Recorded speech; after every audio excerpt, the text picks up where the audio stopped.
Hello friend and family, welcome back to my YouTube channel. Ikaze cyane, nitwa Donatille, abenshi bakaba banzi ku izina rya Tadienne.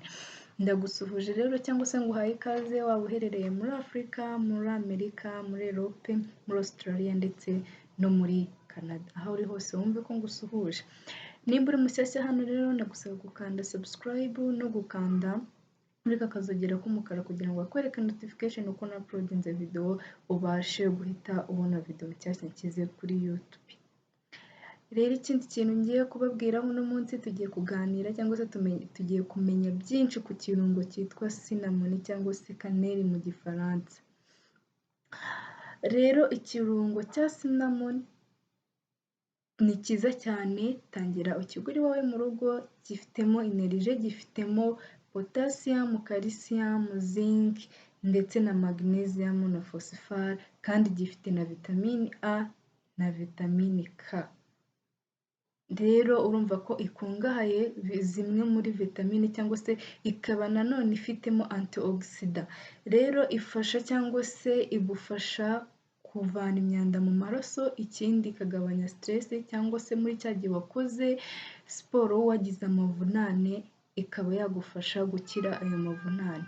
Nimba ufite iwawe benwari, ushobora gufata amazi ashyushye wari usanzwe woga ku rugero wari usanzwe wogaho amazi ashyushye, ukayashyira muri benwari, maze ubundi ugashyiramo ikirungo cya cinnamon, maze ubundi ukayaryamamo cyangwa se ukayagaramamo, bituma ayo mavunane agenda cyangwa se ashira. Ikindi kintu rero cinnamon ifasha abantu barwaye diyabete kuri insuline, ku bantu bafite type ya kabiri. Ifasha abantu barwaye diyabete, igafasha kurinda isukari mu maraso, kandi ikindi ikagabanya cyangwa se igakiza ibisebe mu kanwa n'umuhumuro mubi.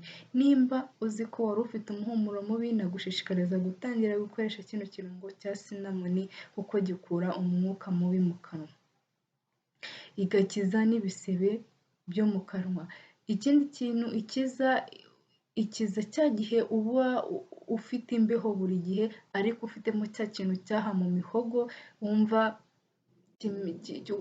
kiba kimazemo iminsi cyangwa se wumva iyo agakonje kagukoze wumva hari ikintu kiri mu mihogo.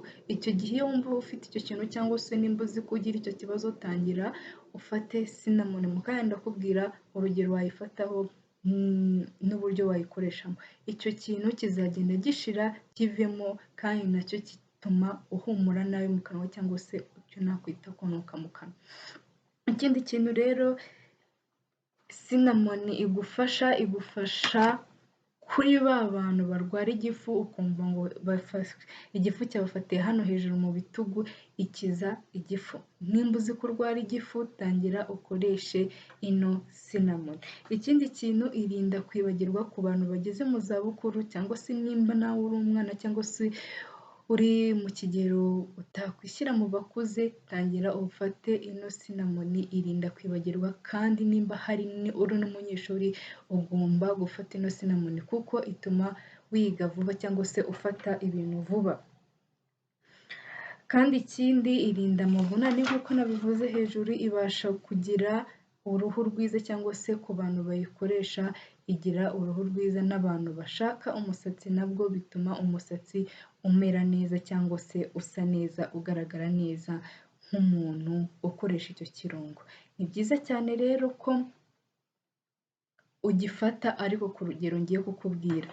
Uzafate igice cy'akayiko cy'ino cinnamon, wayinywa muri ji cyangwa se mu mata cyangwa se muri yawurute, bitewe n'icyo ushaka, cyangwa se no mu mazi.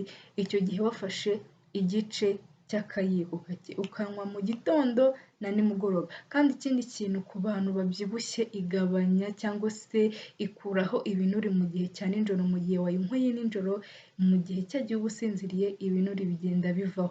Nimba uzi ko wari ufite ikibazo cyo kuba waranuka byaranze, cyangwa se koresha kino kirungo cya cinnamon, kiragabanura ibinure bikagenda muri uwo mwanya. Ariko bisaba kugira ngo ubikoreshe ku rugero uru nakubwiye hejuru, igice cy'akayiko. Rero ibibi byo gukoresha cyangwa se ibibi byo kuba wakoresha ino cinnamon nyinshi gashoboka, ishobora kukwangiza umwijima wawe cyangwa se ikagabanura isukari mu gihe wakoresheje nyinshi. Rero ikindi kintu, cinnamon ku bantu barwara mu nda mu gihe bagiye mu mapiriyodi cyangwa se mu gihe bagiye mu mihango ku bakobwa, ngiye kukubwira uburyo cinnamon uzayikoreshamwo mu nda ntihongere kukurya.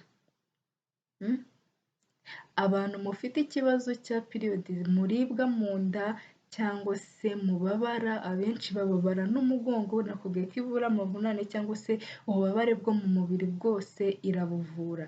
Rero nimba uri kunyumva cyangwa se nimba uzi umushuti wawe ujya ugira ikibazo nk'icyo cyo kurwara mu nda, tangira afate ino cinnamon cyangwa se kaneri mu gifaransa, bitewe n'aho waba uri ushobora gusanga ku icupa handitseho kaneri. Rero ni byiza cyane ko ngiye kukubwira buno buryo uzabukoreshe, uzambwira ko bukora. Uzafata agace ka sipuni ka cinnamon uvangemo jinga, nibiba byiza ushyiremo n'agasukari gake kuko twabonye yuko ishobora kuba igabanya isukari mu mubiri.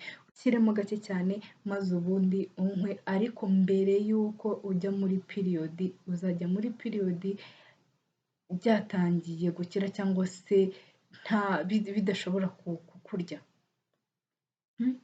Nimba uzi neza ko wari ufite icyo kibazo, nakuboneye umuti. Rero tangira ujye gushaka kino kirungo aho kiri. Ushobora no kuyinywa mu mazi, ngiye kubereka iyo nakoze nshyizemo amazi ukuntu iba imeze.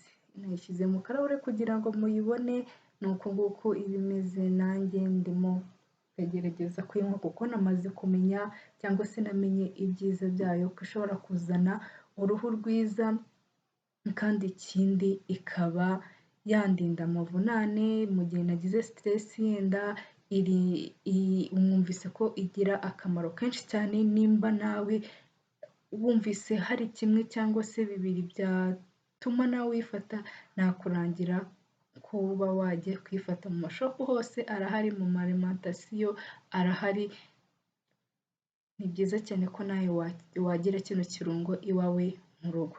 Kimwe cyangwa bibiri wateye muri ino video, ma like, ma comment kugira ngo mbashe gukora izindi video, kandi namwe mumfashe gusharinga ku bashuti banyu. Don't forget to subscribe ku bantu batara subscribing.